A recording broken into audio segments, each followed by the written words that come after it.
Welcome back, guys, to the channel. We're going to keep pushing this Centauri Carbon to its limits here and just keep making it produce these rolling trays back to back. In this video, we are going to go over a few things with belt tension, and I want to keep this interesting for you guys. We're not just going to blab about the Centauri Carbon the entire time. I want to keep you guys involved and hopefully inspire you guys to really push your limits of your Orca slicer knowledge, and also inspiring you guys to be able to utilize CAD to make changes to the geometry of objects, so that way you can actually print your own things and not just print little toys. Okay, so we're gonna go ahead and dive right into this, continue on this series. Again, hopefully this inspires you guys to actually want to make some stuff. All right, so let's keep going into this.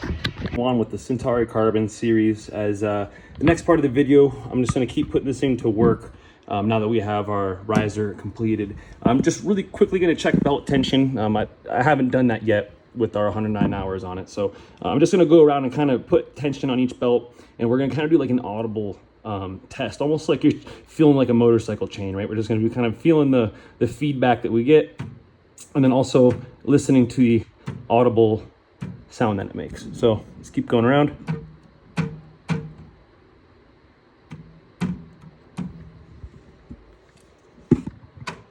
Now I would say off the bat, this one feels for sure the most loose. Now to get this kind of more harmonious, I'm just going to move the tool head a little bit more. Now, just before I continue on, if your printer is ever powered on, never move your tool head around very aggressively. In fact, I really don't encourage moving the tool head around at all when your printer is powered on. And if you do, make sure you're really careful about it. And the reason why is if you move this around too much, you can actually generate, you can like backfeed electricity through those motors, and it could potentially short circuit something. So, we don't want to take that chance, right? So again, be very cautious if you're going to go moving that tool head around. So now that it's in this position, let's say the belts feel a little bit more even. I'm just going to grab a small tool. So I'm just grabbing a 2mm Allen, and I'm just going to confirm that none of these are like, that it's going to at least take resistance to turn this, that none of these are loose per se. Yeah, all that feels good and harmonious. So I'm going to run back. We're going to just put this through a self-check with the glass top on. Just make sure everything's feeling good. And while it's running, I'm going to run inside. We're going to modify the STL of my rolling tray design, and we're going to queue it up again for a new reprint and just have this on another 9.5-hour run, because that's what I bought this thing for, was for production of those. So let's continue on with just making sure this is operating as it should. So we're dropping our glass top back on, and we're going to run it through again the self check, which should be right here.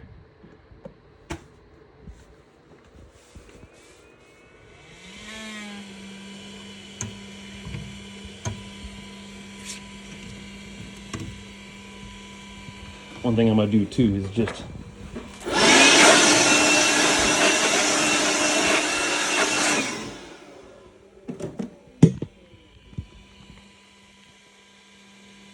all right, check on this a little bit. Let's go inside and modify some stuff in CAD. All right, hopefully you guys can hear me okay, but we're just in CAD here, and we're going to do a quick modification. Now I already changed the outer fillet, but we'll go back in and maybe just make one more change. This was originally at 6, and this is kind of where we noticed that a little print anomaly happening in this corner. So we're just going to change this fillet to, let's call it an 8.5, just to give that print tool a little bit larger radius to work with on that corner, because I think that might help with the print quality overall. Now, after that change, the only other thing I have to do is just move one of these containers just a little bit closer to the edge here, and we'll get onto that next. Before we export this, I want to talk about one more caveat when it comes to these extrusions for textures, right? So whenever I go to export this, if I go to export this in fine qualities in STL, this is going to be too large of a file. There's too many there's too many things going on here, right? It's too much information to upload or to download as an STL. So we're gonna have to download this as a step file, and that will retain a lot of this information and still be usable in Orca Slicer and on the printer. So just a couple things to keep in mind. The more the larger your file is and the more detail it has on it, you're likely gonna have to use a step file opposed to an STL whenever you're working with objects. Okay, so I made a few changes on our 3D model that I wanted to do, and we're gonna try this next run without the Hilbert curve, and you can notice that instead of like 9.5 hours, it's 6.5 hours. So it's significantly less time, and we're just gonna see what the detail looks like, you know, as it is a normal top surface. But we'll still have the textured sides. Now, just a couple things I want to show you guys while we're just looking at this, right, is pay attention to your seams. You know, when I'm going to print stuff like this, I always like to go and paint my seams. Now, it's going to be hard to see the seams that I painted because I have this damn modifier in the way, but I already uploaded this file, so I can just delete that for a second, actually.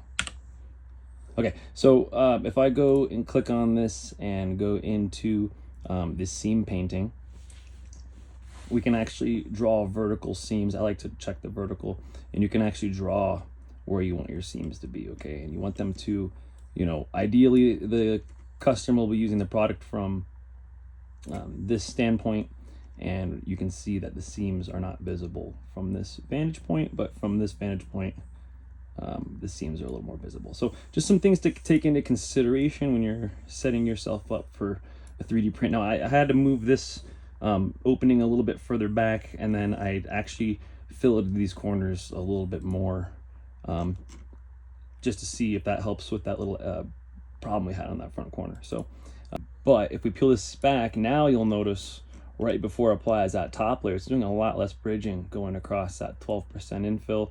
Then as you go back down, you can see there's that 3% in there. So just a little trick that we are going to implement.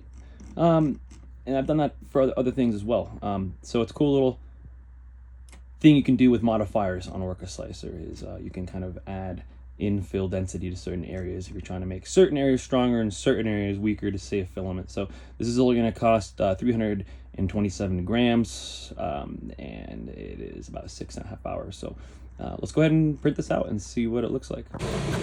So just to give you a better example of what that 12% infill pattern looks like as it's being laid down on top of the 3% infill pattern.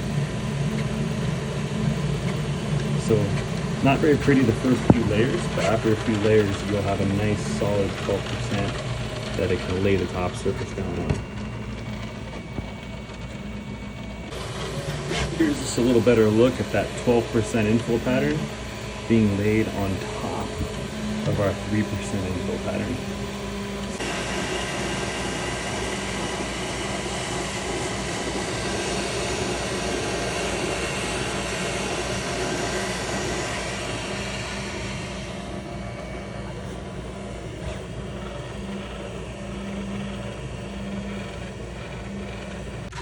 All right, so next one is out. Let's compare it to the last one. So you can see we have some more rounded filleted corners here, which did seem to eliminate our issue there for the most part. I don't see any super thick rings on the edges. Now, I'm gonna show you how we're gonna level this up even one more stage on the next print. But we're just kind of taking this one phase at a time here. But our corners are looking good. Now, I want to show you why we chose to go with this Hilbert curve on that other model, and you know why it looks different on this one. So you can see this one has a lot more layer lines, and granted this was printed at 0.28 layer height, which is why it printed so quickly, which still is fine for the edges, like the details as far as the texture goes. You really can't tell much of a difference between a 0.2 and a 0.28, right? So that looks pretty unrecognizable, but the top layers, when you can really start to tell the difference, right? So you lose some of that quality. And even though we did a 12 top surface, 12% underneath, that does make it really strong, but you can still see, well, it's just not as pleasant, right? I mean, you just got some layer lines at certain angles where this, it's not perfect everywhere you look at it. It's definitely more visually appealing, right? It adds maybe a little bit of time, but definitely looks a lot better. Now, another thing I want to point out to you is on this model, like right here in this exact cubby hole, you can see the 3% infill underneath that. And you can see that the two, the top layer there didn't take well at all.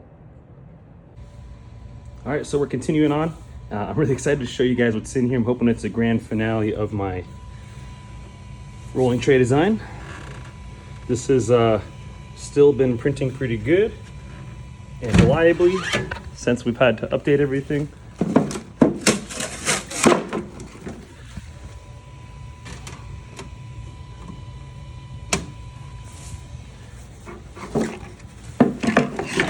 And here we are, voila. Let's get you a closer look at it in some better lighting.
All right, guys, so we're gonna have kind of a quick look at, you know, the 3 different examples we've been looking at for the past couple of days, and how you can take your idea from something like this, kind of more basic, right?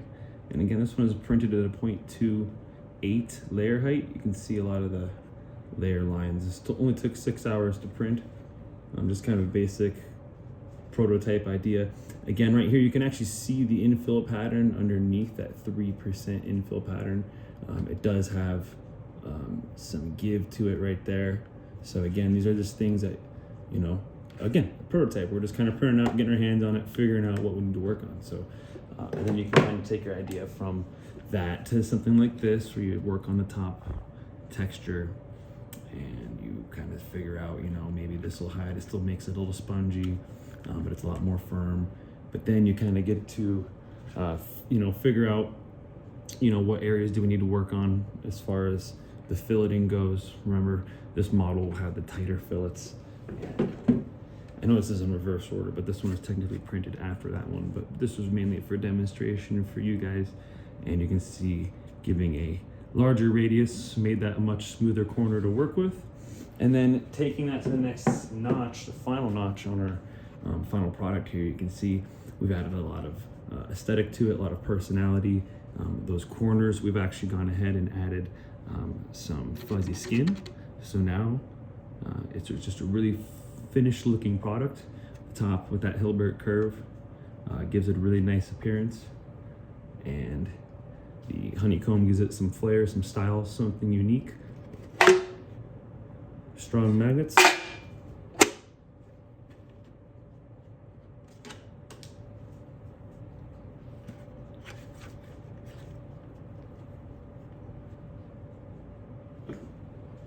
So just an overview of some of the different things we've been looking at, and the printer quality. So this is the quality of something you can get off of like the Centauri Carbon. If you just use your imagination and use a little bit of slicer mods, right? So if you're interested in how we can use those modifiers in Orca Slicer to get more of a finished product like this, follow along. We'll have future videos on just how to utilize full potential of Orca Slicer, so you can take your product from something like this to this.